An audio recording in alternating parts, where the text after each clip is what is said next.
Hey guys, welcome back to the channel.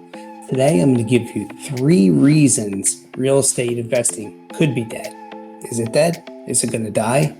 Where is it going? I know this is a headline grabber, but let's kind of get into it here and see what could affect real estate investors. All right, reason number 1, real estate investing could be dead is the incredible amount of low inventory that we have. We have such a low inventory amount, especially this time of year where we're supposed to be building inventory and we're really not gaining any inventory.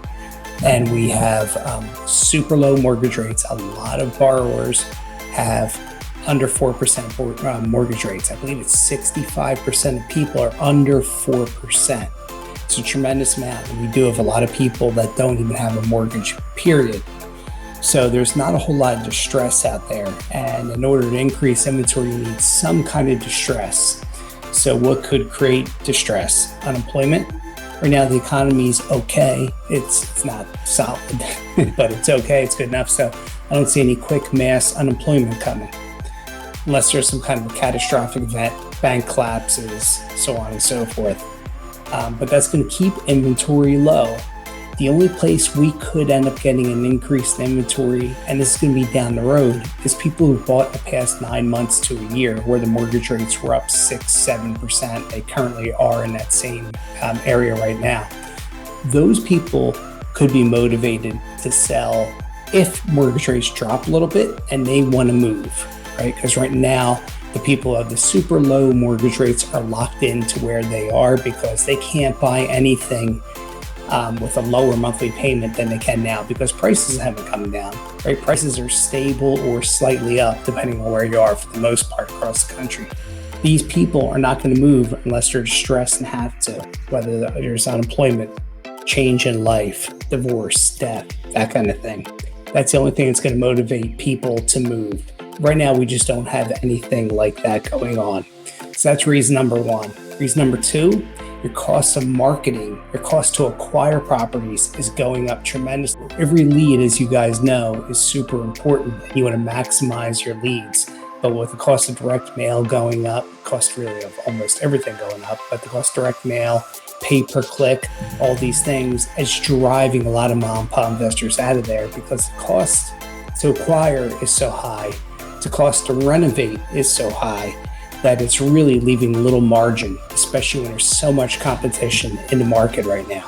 And we're facing a ton of competition. That really is pushing people out of the market. A lot of people who are newbie investors get frustrated because they're not making enough money and they leave.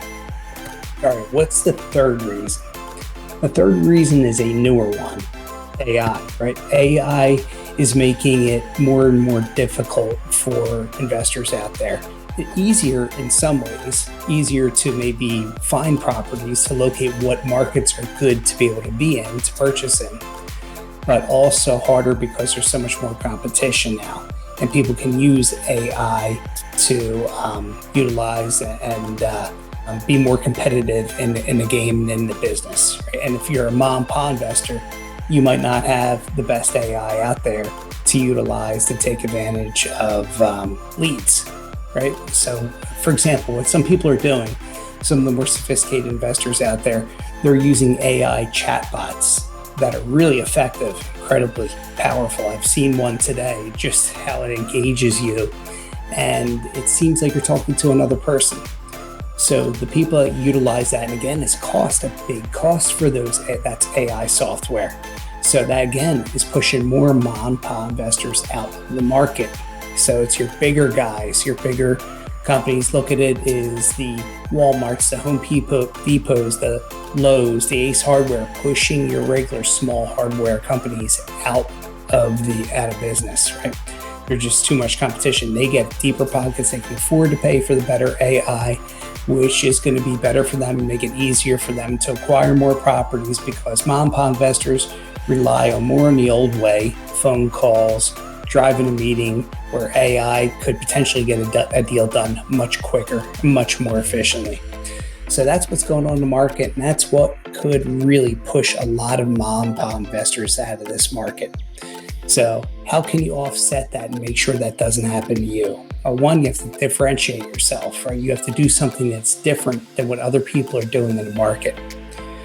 Maybe you're looking at Zillow for sale by owners, because that's one that's not overly looked at by investors. Investors do use it, don't get me wrong, but not as heavily as they use other lead sources.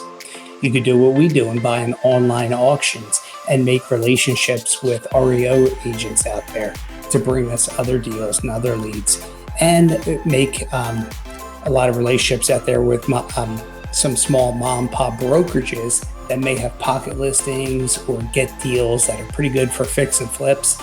That's how you have to differentiate yourself. Those are some of the tactics you can utilize to differentiate yourself from other investors and still find deals and still be relevant in this market. All right, guys, good luck out there. I hope you're utilizing a lot of different methods. If you want to learn about the auction method, feel free to reach out to us. Thanks, guys.